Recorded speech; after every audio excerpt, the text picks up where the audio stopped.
Guys, welcome to Academicus. So in this video I'll be explaining few basic thumb rules for your beam depth and slab depth, and I'll also discuss about the column. So column, I'll just explain the what are the requirements of a columns. So basic, first we'll start with basic thumb rule for your beam depth. We are talking about beam depth, first topic, then slab depth and column size. So for column size we don't have any specific thumb rules, but I'll just give a suggestion. So there is no thumb rule for column size. It will be based on your actual loading. So let's talk about beam depth. So for beam depth, the general thumb rule is span upon 12. Span should be your effective span. This 12 should be in range of 10 to 15, but this 12 is preferable. So better you prefer 12. So span upon 12 is your depth. So let's say if your span is if your span is 4800 mm, this is 4.8 meters. So divided by 12, it is 4. So your depth requirement should be your 400 mm. So this will be your effective depth. Consider it as effective depth. So for conservative side. So this is your effective depth. So this is the size of your beam as per thumb rule, general thumb rule. Now immediately we'll talk about slab depth. So we have basically three types of slab: simply supported slab, continuous slab, and cantilever. Third is the cantilever slab. So cantilever, so the thumb rule says span upon 30. So this is applicable to these two. This is not applicable to cantilever, because cantilever, the formula as per IS 456 is span upon 7 MFT. Normally we have a continuous slab. So the continuous slab formula as per IS 456 is span upon 26 MFT. This MFT may be in the range of 1.2 or 1.3 or actual, but as per the general thumb rule it is span upon 30. So that 30 is including your modification factor as per IS 456.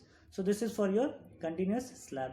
So this thumb rule is justified using continuous slab. For simply support slab, it is span upon 20 MFT. But again, this MFT will change. So we can just have a look. You can have just have a look as per IS 456. So cantilever 7 times into modification factor, simply supported 20, and continuous is 26.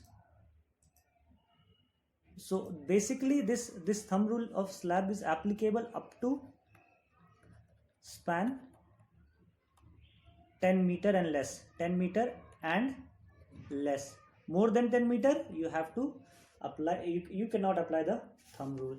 So this was your slab thumb rule. We have discussed about the beam thumb rule. Now we will be discussing about column. So column, as I said, there is no thumb rule. No thumb rule for column size. You have to design the column size as per actual loading. But for small structure and not major, it's as per normal loading. So you can use the concept of short column, where your slenderness ratio should not be greater than 12. That is effective length of your column upon 12 upon, it should be your depth, this slenderness ratio should not be, the slenderness ratio should not be greater than 12. So based on this concept, the size will be effective length upon 12 will give you your depth. So this will give upon your this effective length upon 12 will give you your size of the column. This size is your least lateral dimension. So if your column effective length is 4 meter, set 4.8 meters, 4800 divided by 12. So your this column size will be 400. That is your least size. So this least size should be 400. You can provide 400 by 400, but square column is again not preferred. So you can provide 400 by 500 or 400 by 600, or then you can check for your loading. So this was regarding the size of the column. This was we have already discussed regarding the size of size of slab. Slab is span upon 30, then beam is span upon 12. But please, for column, you just I have just used the concept of short column, where your slenderness ratio should not be greater than 12. So the slenderness ratio is nothing but effective length upon least lateral dimension. So based on that formula, based on the effective length upon least lateral dimension is equals to 12.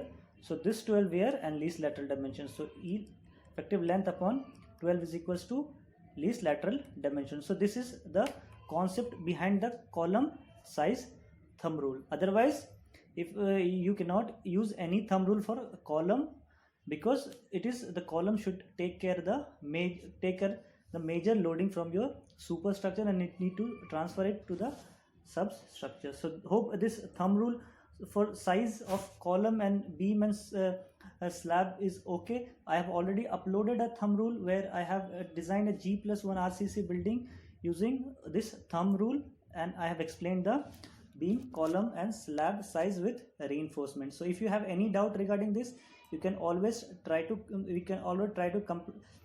comply your get your doubts clear through comment.